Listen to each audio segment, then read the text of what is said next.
Sherlock Holmes entra en acción. De Maurice Leblanc. ¿Qué desea el señor? Lo que quieras, respondió Arsène Lupin, como quien no se preocupa nunca por los detalles de una comida. Lo que quieras, pero nada de carne ni alcohol. El camarero se alejó encogiéndose de hombros. ¿Qué?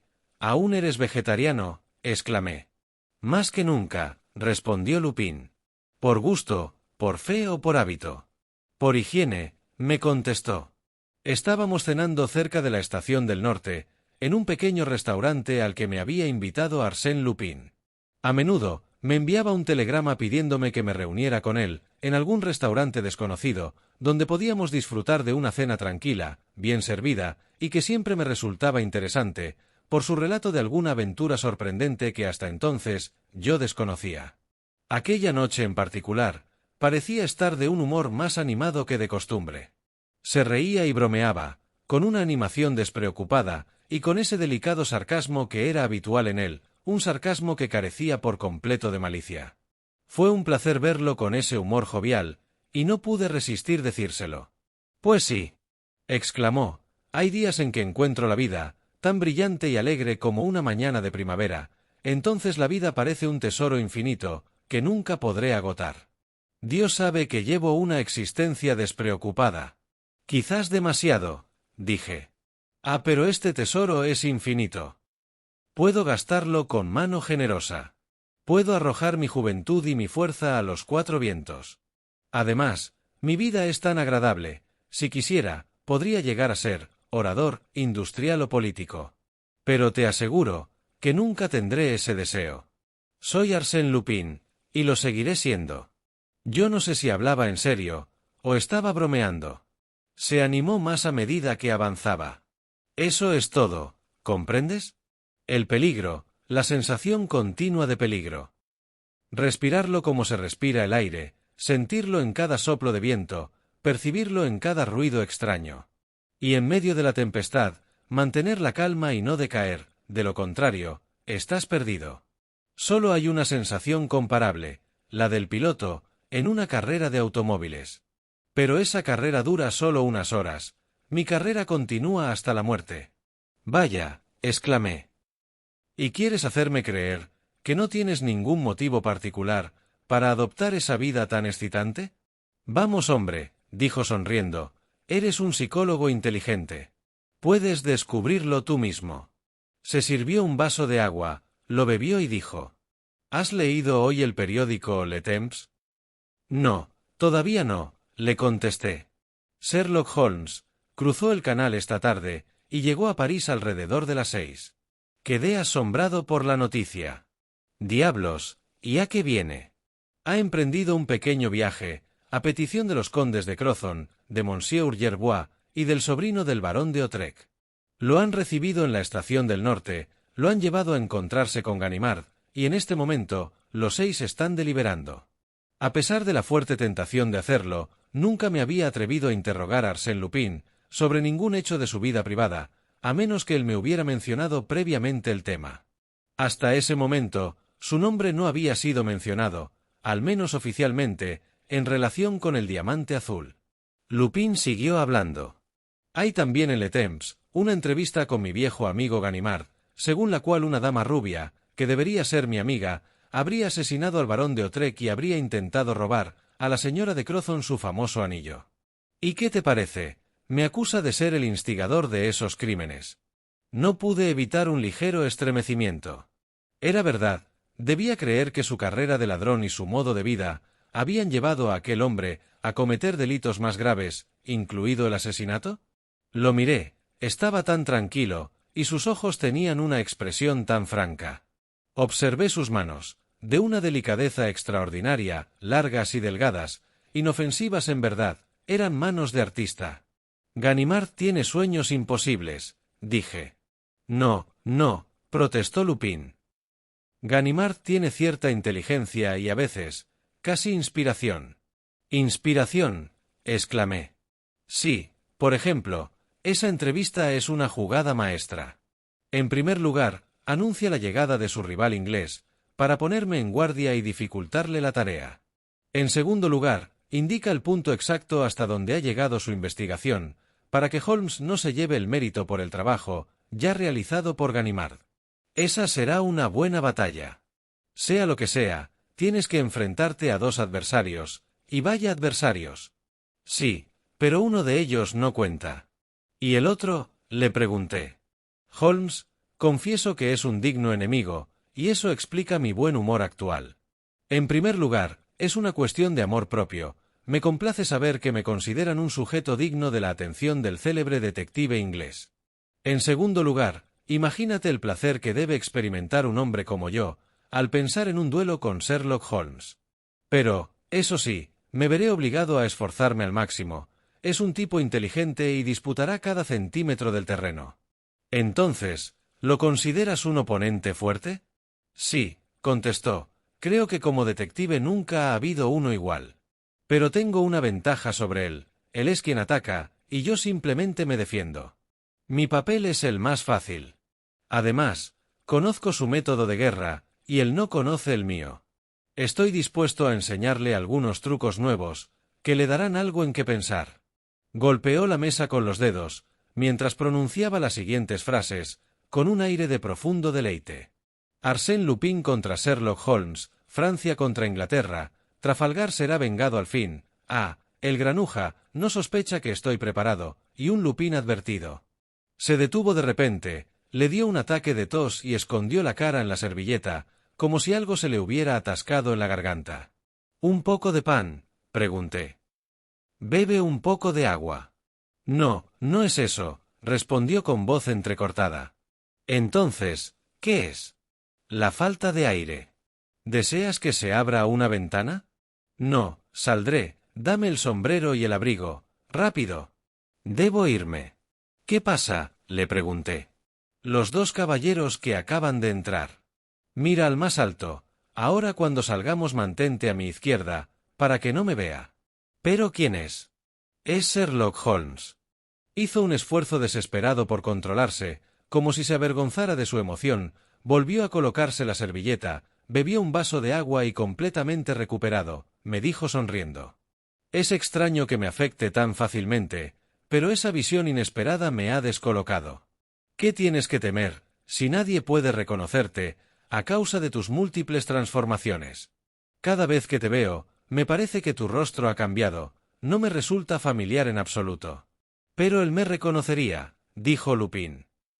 «Solo me ha visto una vez, pero en esa ocasión se hizo una fotografía mental de mí, no de mi apariencia exterior, sino de mi alma, no de lo que parezco ser, sino de lo que soy. ¿Entiendes lo que te digo? Y luego, no esperaba encontrarlo aquí. ¡Qué encuentro tan extraño! En este pequeño restaurante. Bueno, ¿salimos?» «No, ahora no», dijo Lupin. «¿Qué vas a hacer?» «La mejor manera es actuar con franqueza, tener confianza en él. ¿No irás a hablar con él?» «¿Por qué no? Me resultará beneficioso hacerlo, y averiguar qué sabe y tal vez, qué piensa. En este momento, tengo la sensación de que su mirada está fija en mi cabeza y en mis hombros, y que está tratando de recordar dónde los ha visto antes». Reflexionó un momento. Observé una sonrisa maliciosa en la comisura de sus labios. Luego, obedeciendo creo, a un capricho de su naturaleza impulsiva, y no a las necesidades de la situación, se levantó, se dio la vuelta y con una reverencia y un aire alegre, dijo dirigiéndose a Sherlock Holmes.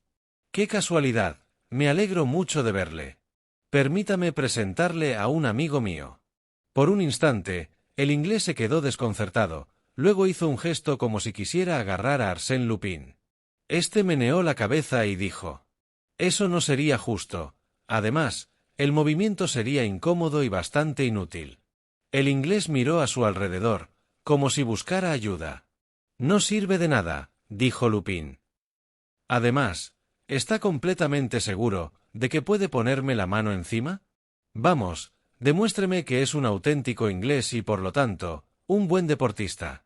Este consejo pareció agradarle al detective, pues se levantó parcialmente y muy formalmente, me presentó a su acompañante. «Monsieur Lupin. Mi amigo y asistente, Mr. Watson». El asombro de Watson provocó una carcajada. Con los ojos desorbitados y la boca abierta, miró a uno y a otro, como si no pudiera comprender la situación.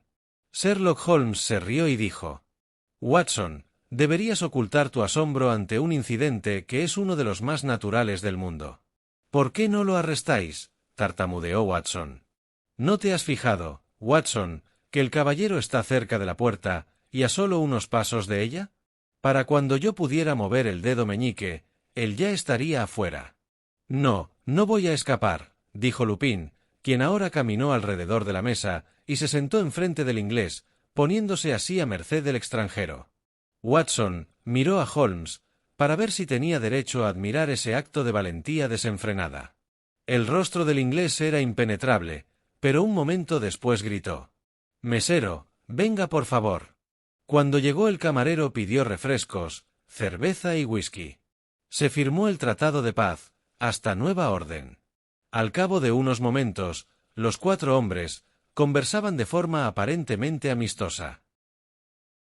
Sherlock Holmes es un hombre como los que uno puede encontrar a diario en el mundo de los negocios. Tiene unos 50 años, y parece como si hubiera pasado su vida en una oficina, sumando columnas de cifras aburridas o redactando declaraciones formales de cuentas comerciales. No había nada que lo distinguiera del ciudadano medio de Londres, excepto el aspecto de sus ojos, unos ojos terriblemente agudos y penetrantes. Pero él es Sherlock Holmes, lo que significa que es una maravillosa combinación de intuición, observación, clarividencia e ingenio. Uno podría fácilmente creer que la naturaleza se había dignado tomar a los 2 detectives más extraordinarios que la imaginación del hombre haya concebido hasta ahora, el Dupin de Edgar Allan Poe y el Lecoq de Émile Gaboriau, y a partir de ese material, construir un nuevo detective más extraordinario y sobrenatural que cualquiera de ellos. Cuando Arsène Lupin le preguntó sobre la duración de su estancia en Francia, derivó la conversación hacia su cauce adecuado diciendo: «Eso depende de usted, señor». «Bueno», exclamó Lupin riendo, «si de mí depende, puede regresar a Inglaterra esta noche». «Es un poco pronto», contestó el inglés, «pero espero regresar en 8 o 9 días, 10 como máximo». «¿Tiene tanta prisa?» «Tengo muchos casos que atender, como el robo del banco anglo-chino, el rapto de Lady Eccleston». «Pero, ¿no cree usted, señor Lupin, que puedo terminar mis negocios en París en una semana?» «Por supuesto, si usted se limita a investigar el caso del diamante azul. Además, es el tiempo que necesito para preparar mi seguridad, en caso de que la solución de ese asunto le proporcione a usted ciertas ventajas peligrosas sobre mí. Y sin embargo», dijo el inglés, «espero cerrar el negocio en 8 o 10 días». «¿Y arrestarme el día 11, tal vez?» «No, el 10º es mi límite», contestó Holmes. Lupin meneó la cabeza pensativamente y dijo: «Eso será difícil, muy difícil». A lo que el inglés respondió: «Difícil, quizá, pero posible, por lo tanto seguro». «Absolutamente seguro», dijo Watson, como si hubiera calculado claramente la larga serie de operaciones que llevarían a su colaborador al resultado deseado. «Por supuesto», dijo Sherlock Holmes, «no tengo todas las cartas de triunfo, ya que estos casos tienen ya varios meses de antigüedad y carezco de cierta información y pistas en las que suelo basar mis investigaciones». «Como manchas de barro y cenizas de cigarrillos», dijo Watson, con aire de importancia. «Además de las notables conclusiones formuladas por el señor Ganimard, he obtenido todos los artículos escritos sobre el tema y he formulado algunas deducciones propias. Algunas ideas, que nos fueron sugeridas por análisis o hipótesis», añadió Watson sentenciosamente. «Quisiera preguntarle», dijo Arsène Lupin, con ese tono deferente que empleaba al hablar con Holmes, «sería indiscreto si le preguntara qué opinión se ha formado sobre el caso». En verdad, era una situación muy emocionante, ver aquellos 2 hombres uno frente al otro a través de la mesa, enfrascados en una discusión seria, como si estuvieran obligados a resolver algún complicado problema o llegar a un acuerdo sobre algún hecho controvertido. Watson estaba en el 7º cielo de la alegría. Sherlock Holmes llenó su pipa lentamente, la encendió y dijo: «Este asunto es mucho más sencillo de lo que parecía a primera vista». «Es mucho más sencillo», dijo Watson, como un eco fiel. «Digo este asunto, porque, en mi opinión, solo hay uno», dijo Holmes. «La muerte del barón de Otrec», la historia del anillo, y no lo olvidemos, el misterio del billete de lotería número 514, no son más que diferentes fases de lo que podríamos llamar el misterio de la dama rubia. Ahora bien, según mi punto de vista, se trata simplemente de descubrir el vínculo que une esos 3 episodios en una misma historia, el hecho que prueba la unidad de los 3 acontecimientos. Ganimard, cuyo juicio es más bien superficial, encuentra esa unidad en la facultad de desaparecer, es decir, en el poder de aparecer y desaparecer sin ser visto ni oído. Esta teoría no me satisface. Bueno, ¿cuál es su idea?, preguntó Lupin. En mi opinión, dijo Holmes, el rasgo característico de los 3 episodios es su propósito de llevar el asunto por un camino determinado que usted mismo había elegido previamente. Es por su parte, más que un plan, es una necesidad, una condición indispensable para el éxito. ¿Puede usted proporcionarnos, señor Holmes, algún detalle de su teoría? Por supuesto. Por ejemplo, desde el principio de su conflicto con el señor Gerbois, ¿no es evidente que el apartamento del señor de Tinan es el lugar elegido por usted, el punto inevitable en el que deben encontrarse todas las partes? En su opinión, era el único lugar seguro y usted organizó allí una cita pública, por así decirlo, para la dama rubia y la señorita Gerbois. La hija del profesor, añadió Watson. Ahora, consideremos el caso del diamante azul. ¿Intentó usted apropiárselo mientras el barón de Otrec lo poseía? No, pero el barón se instala en la casa que hereda de su hermano y 6 meses después, interviene Antoinette Breat y se produce el primer intento de robo. Sin embargo, el diamante se le escapa de las manos, y se anuncia ampliamente que la venta se realizará en las salas de subastas de Drouot. ¿Será una venta libre y abierta? ¿Es seguro que el aficionado más rico se llevará la joya? No, justo cuando el banquero Ergman está a punto de comprar el anillo, una dama le envía una carta de advertencia y es la condesa de Crozon, preparada e influenciada por la misma dama, quien se convierte en la compradora del diamante. ¿Desaparecerá el anillo de inmediato? No, no tiene usted la oportunidad. Por lo tanto, debe esperar. Al final, la condesa se va a su castillo. Eso es lo que usted estaba esperando. Y entonces, el anillo desaparece. Para reaparecer de nuevo, en el polvo de dientes del señor Blakeson, comentó Lupin. Vaya, qué tontería, exclamó Holmes, golpeando la mesa con el puño. No me cuente semejante cuento de hadas. Soy un zorro demasiado viejo para dejarme llevar por una pista falsa. ¿Qué quiere decir?, preguntó Lupin. ¿Qué quiero decir?, repitió Holmes, y luego hizo una pausa como si quisiera ordenar su discurso. Por fin dijo: el diamante azul, que se encontró en el polvo de dientes, era falso.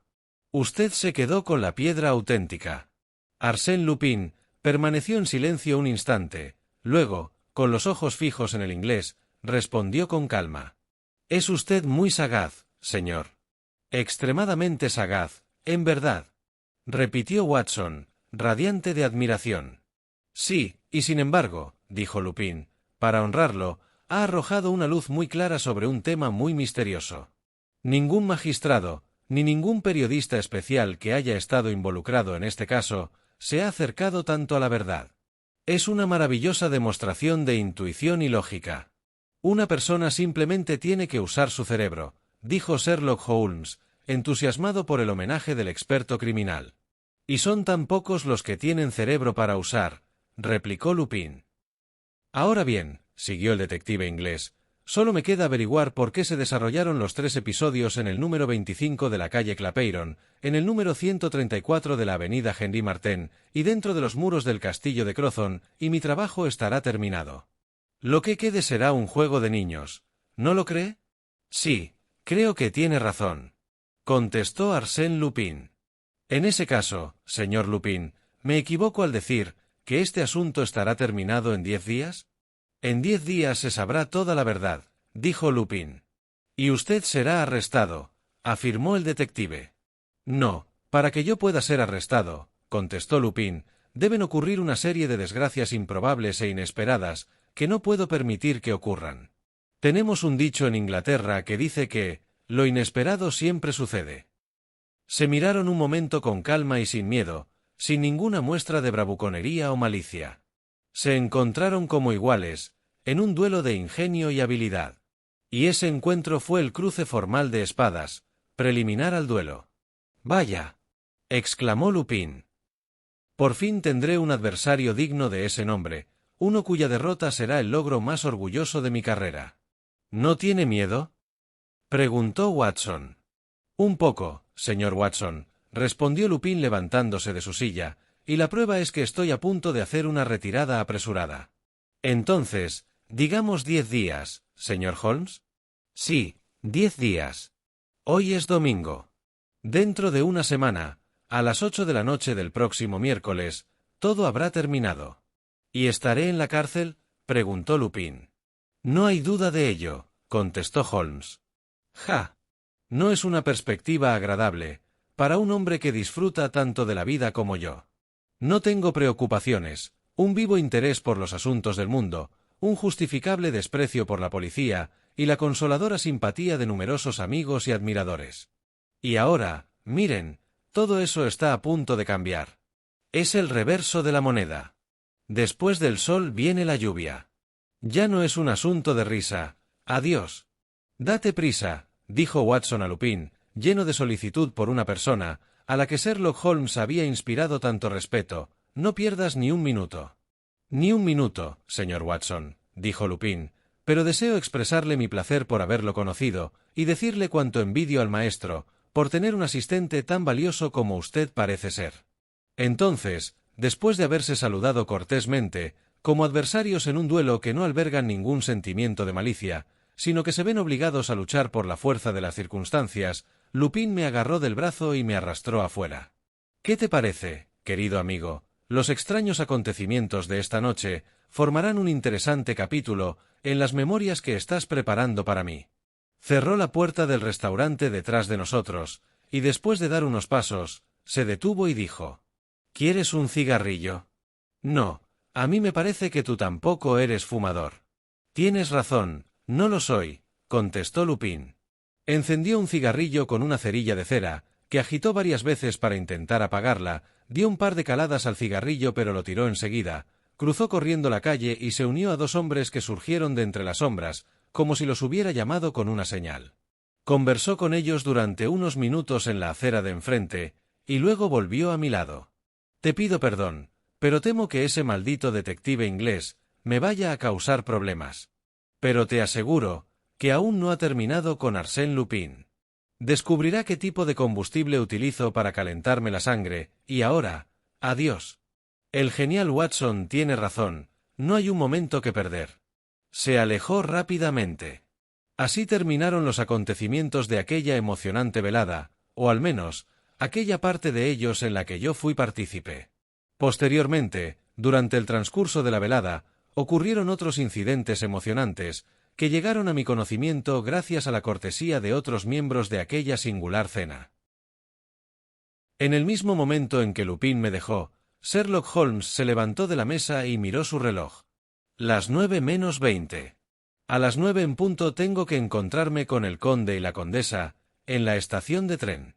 Entonces debemos irnos, exclamó Watson entre 2 tragos de whisky. Abandonaron el restaurante. «Watson, no mires atrás. Puede que nos sigan y en ese caso, hagamos como si no nos importara». «Watson, quiero tu opinión. ¿Por qué estaba Lupin en ese restaurante?» «Debió ir a comer algo», respondió rápidamente Watson. «Watson, debo felicitarte por la exactitud de tu deducción. Yo no podría haberlo hecho mejor». Watson se sonrojó de placer, y Sherlock Holmes continuó: «Para ir a comer algo. Muy bien, y después, probablemente, para asegurarse de que voy al castillo de Crozon, como lo anunció Ganimard en su entrevista. Debo ir para no decepcionarlo. Pero, para ganarle tiempo, no iré». «¡Caramba!», dijo Watson desconcertado. «Tú, amigo mío, bajarás por esta calle, cogerás un coche, 2, y hasta 3 coches distintos. Volverás más tarde, cogerás las maletas que hemos dejado en la estación, y te dirigirás rápidamente al Palacio del Elíseo». «¿Y cuándo llegue al Palacio del Elíseo?», preguntó Watson. «Alquila una habitación, vete a descansar y espera mis órdenes». Orgulloso del importante papel que le habían asignado, Watson se puso a cumplir su misión. Sherlock Holmes se dirigió a la estación de ferrocarril, compró un billete y se subió al expreso de Amiens, en el que ya estaban instalados el conde y la condesa de Crozon. Les hizo una reverencia, encendió su pipa y fumó tranquilamente en el pasillo. El tren se puso en marcha. 10 minutos después, se sentó junto a la condesa y le dijo: «¿Tiene usted el anillo aquí, señora?» «Sí, aquí lo tengo», contestó la condesa. «¿Podría dejarme verlo, por favor?» Él lo tomó y lo examinó de cerca. Tal como lo sospechaba, es un diamante fabricado. ¿Un diamante fabricado?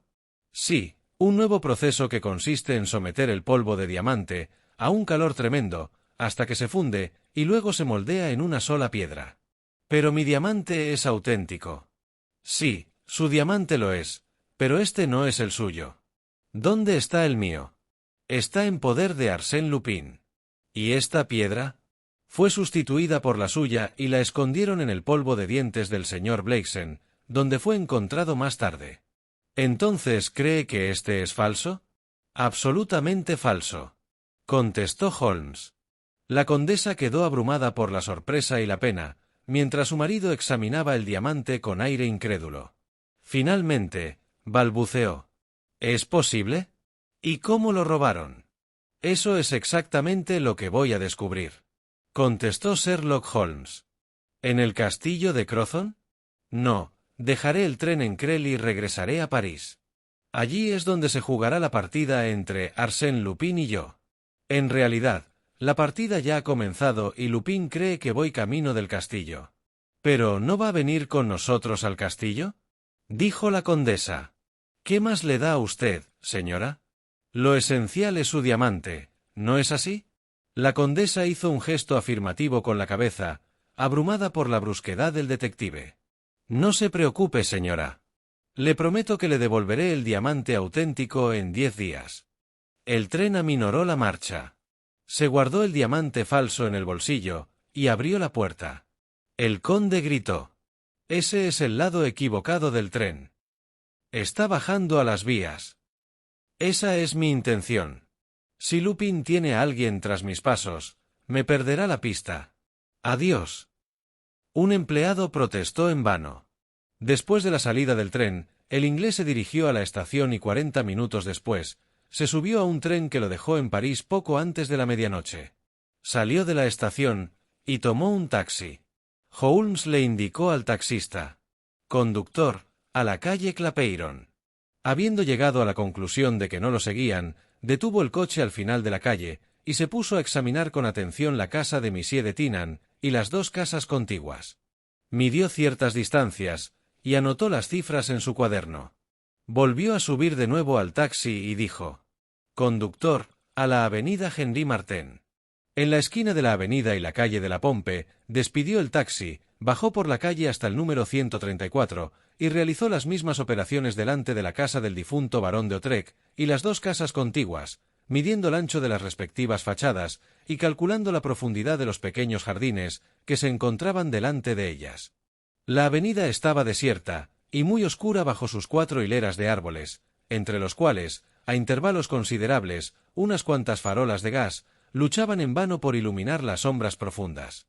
Una de ellas arrojaba una luz tenue sobre una parte de la casa del barón de Autrec, y Holmes vio el cartel de «Se alquila» colocado en la verja. «Supongo», se dijo, «que la casa ha estado desocupada desde la muerte del barón. Si pudiera entrar y ver la escena del asesinato». Apenas se le ocurrió la idea, intentó ponerla en práctica. Pero, ¿cómo podría hacerlo? No podía saltar la verja, porque era demasiado alta. Así que sacó de su bolsillo una linterna eléctrica y una llave maestra que siempre llevaba consigo. Entonces, para su gran sorpresa, descubrió que la verja no estaba cerrada con llave, de hecho, estaba abierta unos 3 o 4 centímetros. Entró en el jardín y tuvo cuidado de dejar la verja como la había encontrado, entreabierta. Pero no había dado muchos pasos cuando se detuvo. Había visto una luz pasar por una de las ventanas del segundo piso. Vio la luz pasar por una segunda ventana y por una tercera, pero no vio nada más que una silueta dibujada en las paredes de las habitaciones. La luz descendió hasta el primer piso, y durante un largo rato, vagó de una habitación a otra. ¿Quién diablos está paseándose a la 1 de la madrugada, por la casa en la que fue asesinado el barón de Otrek?, se preguntó Sherlock Holmes, profundamente interesado. Solo había una manera de averiguarlo, y era entrar en la casa él mismo. No dudó, y se dirigió hacia la puerta de la casa. Sin embargo, la luz de la casa se apagó de repente, y Sherlock Holmes no la volvió a ver. Probó a abrir la puerta con cuidado. También estaba abierta. Al no oír ningún sonido, avanzó por el pasillo, llegó al pie de la escalera y subió al primer piso. Allí reinaba el mismo silencio, la misma oscuridad. Entró en una de las habitaciones, y se acercó a una ventana por la que entraba una tenue luz del exterior. Al mirar por la ventana vio al hombre, que sin duda había bajado por otra escalera, y escapado por otra puerta. El hombre se abría paso entre los arbustos, que bordeaban el muro que separaba los dos jardines. «¡Maldito sea!», exclamó Holmes, «se va a escapar». Bajó apresuradamente las escaleras, y saltó los escalones en su afán de cortarle la retirada, pero no vio a nadie y debido a la oscuridad, pasaron varios segundos antes de que pudiera distinguir una forma corpulenta que se movía entre los arbustos. Esto dio al inglés algo en qué pensar. ¿Por qué no había escapado el hombre, lo que podría haber hecho tan fácilmente? En cualquier caso, concluyó Holmes, no es Lupin, él sería más hábil. Puede ser uno de sus hombres. Durante varios minutos, Sherlock Holmes permaneció inmóvil, con la mirada fija en el adversario, que a su vez observaba al detective. Pero como el adversario estaba quieto, y el inglés no era de los que se pasaban el tiempo esperando, examinó su revólver para ver si funcionaba bien, sacó el cuchillo de la vaina y se dirigió hacia el enemigo, con esa frialdad y desprecio por el peligro que le habían hecho famoso. Oyó un ruido metálico. Era su adversario que preparaba su revólver. Sherlock Holmes se lanzó con valentía hacia la espesura, y luchó con su enemigo. Se produjo una lucha encarnizada y desesperada, en cuyo transcurso Holmes sospechó que el hombre intentaba sacar un cuchillo. Pero el inglés, creyendo que su antagonista era cómplice de Arsène Lupin, y ansioso por ganar la primera baza en el juego con aquel temible enemigo, luchó con una fuerza y una determinación inusitadas. Arrojó a su adversario al suelo, lo sujetó allí con el peso de su cuerpo, y agarrándolo por el cuello con una mano, utilizó la mano libre para sacar su linterna eléctrica, apretar el botón y arrojar la luz sobre el rostro de su prisionero. «Watson, ¿qué haces aquí?», exclamó asombrado. «Sherlock Holmes», tartamudeó una voz débil y ahogada. Durante un largo rato permanecieron en silencio, atónitos. El chirrido de un automóvil rasgó el aire. Una ligera brisa agitó las hojas. De pronto, Sherlock Holmes agarró a su amigo por los hombros y lo sacudió violentamente, mientras gritaba. «Dime, ¿te dije acaso que te escondieras entre los arbustos y me espiaras? Vaya, no sabía que eras tú», murmuró Watson. «¿Pero qué haces aquí? Deberías estar en el hotel. He venido al recibir tu carta». «¿Qué carta? ¿Estás loco? Un mensajero me la trajo al hotel». «¿Dónde está esa carta?». Watson le entregó una hoja de papel, que leyó a la luz de su linterna. Decía lo siguiente: «Watson, ven inmediatamente a la avenida Henri Martin. La casa está vacía. Inspecciona todo el lugar y traza un plano exacto. Luego regresa al hotel. Firmado, Sherlock Holmes». «Estaba midiendo las habitaciones», dijo Watson, «cuando vi una sombra en el jardín. Solo tenía una idea: apoderarte de la sombra. La idea era buena. Pero recuerda esto, Watson, siempre que recibas una carta mía, asegúrate de que sea mi letra y no una falsificación». «Vaya», exclamó Watson cuando comprendió la verdad. «La carta no era tuya. Entonces, ¿quién la envió?». «Arsène Lupin», respondió Sherlock Holmes. «¿Por qué? ¿Con qué propósito?», preguntó Watson. «No lo sé, y eso es lo que me preocupa. No entiendo por qué se tomó la molestia de molestarte. ¿Qué intención tenía?». «Lo desconozco», contestó Watson. «Ya es muy tarde, será mejor que regresemos al hotel». Caminaron hacia la verja. Watson, que iba delante, intentó abrirla. «No puedo abrirla». «¿La cerraste?». «No, la dejé entreabierta». contestó el detective. Holmes probó abrir la puerta y alarmado, examinó la cerradura. Se le escapó un juramento. «Dios mío. Está cerrada. Cerrada con llave». Sacudió la puerta con todas sus fuerzas. Luego, comprendiendo la inutilidad de sus esfuerzos, dejó caer los brazos, desanimado, y murmuró de manera entrecortada. «Ahora ya lo veo todo claro. Es Lupin». Él supuso que yo bajaría del tren en Krell, y me preparó esta pequeña trampa, por si acaso empezaba mi investigación esta tarde. Además, tuvo la amabilidad de enviarme un compañero, para que compartiera mi cautiverio. Todo lo hizo para hacerme perder un día y tal vez, también para enseñarme a ocuparme de mis propios asuntos. ¿Quieres decir que estamos prisioneros?, dijo Watson. Exactamente. Sherlock Holmes y Watson son prisioneros de Arsène Lupin. Es un mal comienzo, pero ríe mejor quien ríe el último. Watson agarró el brazo de Holmes y exclamó: «Mira allí arriba, hay una luz en la ventana». A través de una de las ventanas del primer piso, se veía una luz brillar. Ambos corrieron hacia la casa, subieron a toda prisa las escaleras, y se encontraron de nuevo a la entrada de la habitación iluminada. Un pequeño trozo de vela ardía en el centro de la habitación. A su lado, había una cesta que contenía una botella, un pollo asado y unas hogazas de pan. Holmes se divirtió mucho y se rió a carcajadas. ¡Qué maravilla! Nos han invitado a cenar. Es un lugar realmente encantado, un auténtico país de las hadas. Vamos, Watson, anímate. Esto no es un funeral. Es todo muy divertido. ¿Estás seguro de que es tan divertido?, preguntó Watson en tono lúgubre. Estoy seguro, exclamó Holmes, con una alegría demasiado bulliciosa para ser natural. Para ser sincero, es lo más divertido que he visto en mi vida. Es una comedia buenísima. ¡Qué maestro del sarcasmo es este Arsène Lupin! Te pone en ridículo con la mayor gracia y delicadeza. No me perdería este banquete ni por todo el dinero del Banco de Inglaterra. Vamos, Watson, me das pena. Deberías mostrar esa nobleza de carácter que supera a la desgracia. No veo que tengas motivos para quejarte, de verdad, no los tienes. Al cabo de un rato, a fuerza de buen humor y de sarcasmo, consiguió que Watson volviera a su estado de ánimo habitual y que cenara un trozo de pollo y una copa de vino. Pero cuando la vela se apagó y se dispusieron a pasar la noche allí, con el suelo desnudo por colchón y la pared dura por almohada, se percataron de lo duro y ridículo de la situación.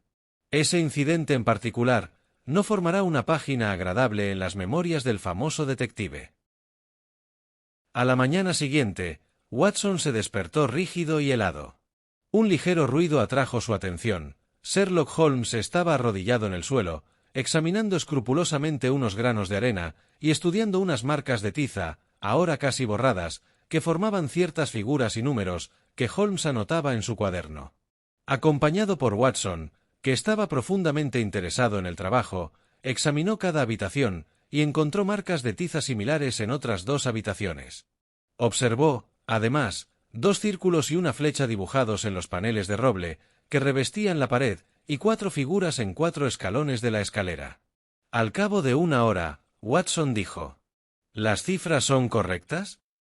No lo sé, pero, en todo caso, significan algo, respondió Holmes, que había ya olvidado las incomodidades de la noche anterior.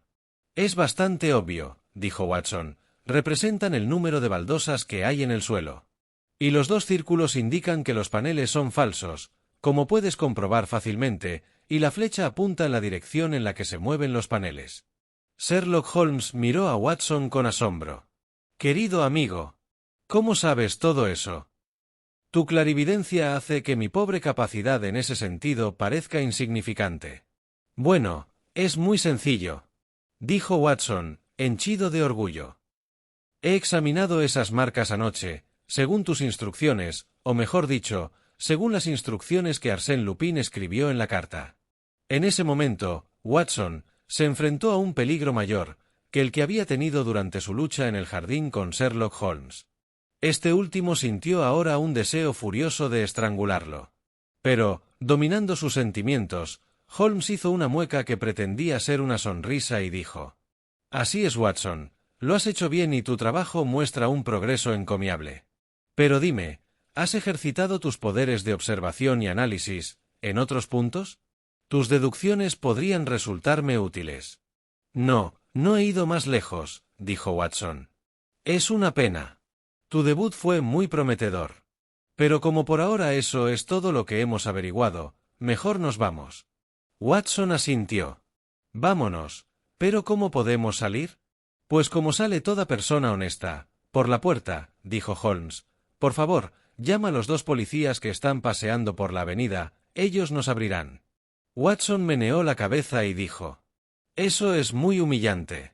¿Qué se dirá cuando se sepa que Sherlock Holmes y Watson eran prisioneros de Arsène Lupin?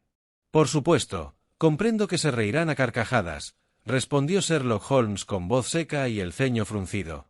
¿Y no intentarás encontrar otra salida?, sugirió Watson. El hombre que nos trajo la cesta de provisiones no cruzó el jardín, ni yendo ni viniendo. Hay otra salida. Busquémosla y no molestemos a la policía. Tu argumento es válido, pero olvidas que todos los detectives de París han estado tratando de encontrarla durante los últimos 6 meses, y que yo también registré la casa de arriba abajo mientras tú dormías, y no la he encontrado. Mi querido Watson, no estamos acostumbrados a perseguir a alguien como Arsène Lupin. No deja rastro alguno tras de sí. A las 11 en punto, Sherlock Holmes y Watson fueron liberados y conducidos a la estación de policía más cercana, donde el comisario, después de someterlos a un severo interrogatorio, los liberó con una afectación de buena voluntad que era bastante exasperante.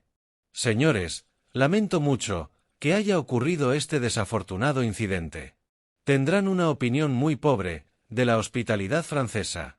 Mon Dieu, ¿qué noche han pasado? Vaya, menudo bribón ese Lupin.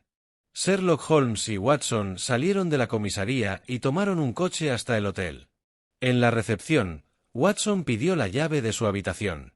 Después de algunas búsquedas, el empleado respondió muy asombrado. Pero, señor, usted ha dejado la habitación. ¿Cuándo la dejé?, preguntó Watson. Esta mañana, su amigo trajo la carta donde decía que dejaba la habitación. ¿Qué amigo? El señor que trajo su carta y también dejó su tarjeta. Aquí están. Watson la miró. Ciertamente, era una de sus tarjetas y la carta estaba escrita a mano por él. Dios mío, murmuró, este es otro de sus trucos, y añadió en voz alta, ¿dónde está mi equipaje? Su amigo se lo llevó. Salieron del hotel y caminaron, despacio y pensativamente, por los Campos Elíseos. La avenida estaba luminosa y alegre, bajo un claro sol de otoño, el aire era templado y agradable. Sherlock Holmes encendió su pipa. Luego Watson habló. No te entiendo, Holmes. Eres tan tranquilo y sereno. Juegan contigo como un gato juega con un ratón, y sin embargo no dices ni una palabra. Holmes se detuvo y respondió. Watson, estaba pensando en tu tarjeta. ¿Bien? La cuestión es la siguiente.